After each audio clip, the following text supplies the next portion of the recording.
Hello, কেমন আছেন আপনারা? আশা করছি ভালোই আছেন। ভাবছেন এই দমদম স্টেশন কেন দেখাচ্ছি? আসলে এই ব্লগটা কিন্তু আগের মাসের। আপনাদের সাথে শেয়ার করব করে করাই হয়নি।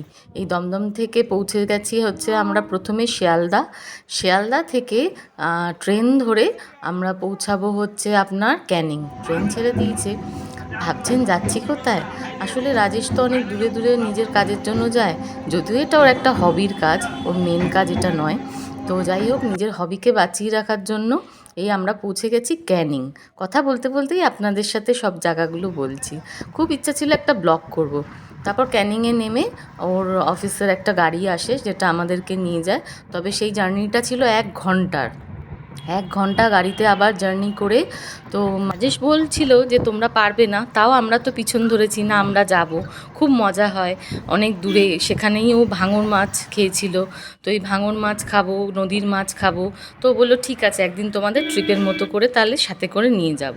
তো এরকম গাড়িতে 1 ঘন্টা জার্নি করার পর পৌঁছে গেলাম হচ্ছে গোসাবা। এই নদীটা হচ্ছে আপনার বিদ্যা নদী, বিদ্যামতী নদী। নদীটা কি সুন্দর না? ব্রিজের উপর দিয়ে আসছিলাম, কিন্তু এখন নদীর একদম পাড়ে চলে এসেছি।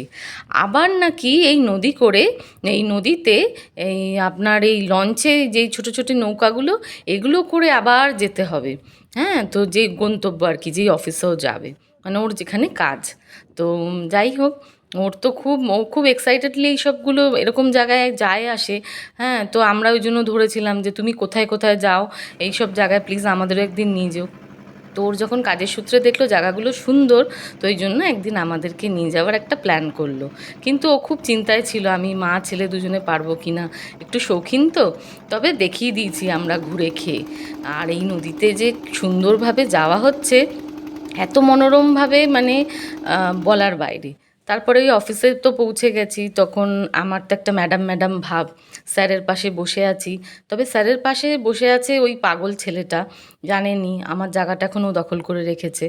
তো আমি আরেকটা সিটে বসে আছি, ওদের কাজ দেখছি। তারপর আরও স্টাফসদের সাথে গল্প করছি। এই দেখুন, পুরো স্ট্যাম্প মেরে হাতে পায়ে ভর্তি করে রেখেছে। তো যাই হোক, ও ওর কাজ করছে, ওইসবে আমি তো বাধা দেবো না। আমি এদিক ওদিক ঘুরেছি, খুব সুন্দর জায়গা। চারদিকে শুধু সবুজ, নদী, মাছ, আর মানুষজন তো এত মিষ্টি, এত সুন্দর সুন্দর কথা। এত গল্প করলাম যেন মনে হলো কোনো একটা অচেনা জায়গায় যায়নি, যেন আমি ওখানে রোজই যাই। তো বাবুর কাজে ব্যস্ত ছিলেন, আমি তো তাকে ডিস্টার্ব করব না, আর আমি আমার ম্যাডাম সুলভ আচরণ নিয়ে এদিক ওদিক ঘুরে বেড়াচ্ছি। অনেক ঘুরেছি, খাওয়া দাওয়া করেছি। তো যতটুকু পেরেছি ততটুকু ভিডিও করে নিয়ে এসেছি। তো এখনও ওনার কাজের সময়টা ও যতটুকু, ওই অফিসে ওর পাশে একটু বসেছিলাম। তারপরেই আমাকে বললো ম্যাডাম আশেপাশে ঘুরবেন।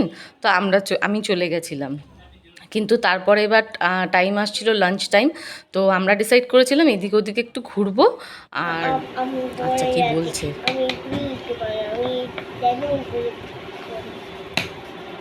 অফিসে খাওয়া দাওয়ার আর করবো না।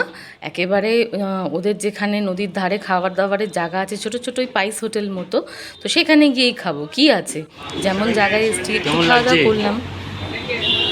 ভালো, দেখি খেয়ে দেখি। এই দেখুন, যেরকম হয় আর কি, সাদা মাটা লঙ্কা, নুনের ডাব্বা, তার সাথে একটা জগ।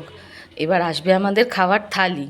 সেই যে নদীর ধারের মাছ খাবো বলেছিলাম, তার জন্য প্রথমে আগে আমি আমার একটা এগ থালি, আর ও একটা ওর ফিশ থালি নিয়েছে। কিন্তু ভাববেন না, সেটা তো একটা ছোটো ইলিশেরই টুকরো দিয়েছে। নদীর ধার তো, ওদের জীবিকাই মাছ নিয়ে। তারপরে আমরা তো এগুলো ফার্স্টে নিয়েছি, তারপর সেই যে যে মাছগুলো বলেছিলাম, ওই ভাঙর মাছ, আরও কী কী মাছ, অনেক মাছ খেয়েছি। তো খিদে তো এতটা পেয়েছে, মানে তখন আর দাঁড়াতে পারছি না। তার মধ্যে দিয়েছে শুক্তো। জানেনই এটা আমার কী ফেভারেট। আগে আমি ওটা দিয়েই স্টার্ট করেছি। খাওয়া দাওয়া কমপ্লিট। নদীর ধারে যখন টাটা বলে আসছি, লোকজনগুলোকে মনে হচ্ছে ছেড়ে আসবো না, এতটাই খারাপ লাগছে। কিন্তু এখন তো বাড়ি আসতেই হবে। এবার বাড়ি ফেরার পালা। সব টাটা করে, গাছগাছালি সবাইকে টাটা করে এবার বাড়ি চলে যাচ্ছি। সারাটা দিন বিশ্বাস করবেন না, এতটুকু টায়ার্ড লাগেনি।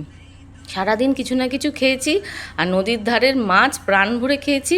তবে নামগুলো সব আমার মনে নেই, কিন্তু খেয়েছি অনেক কিছু।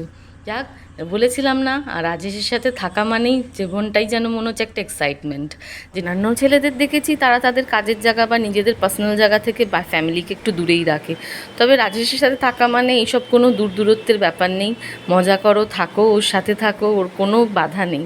এটাই ভালো লাগে। আপনাদেরও কেমন লাগলো জানাবেন। টাটা।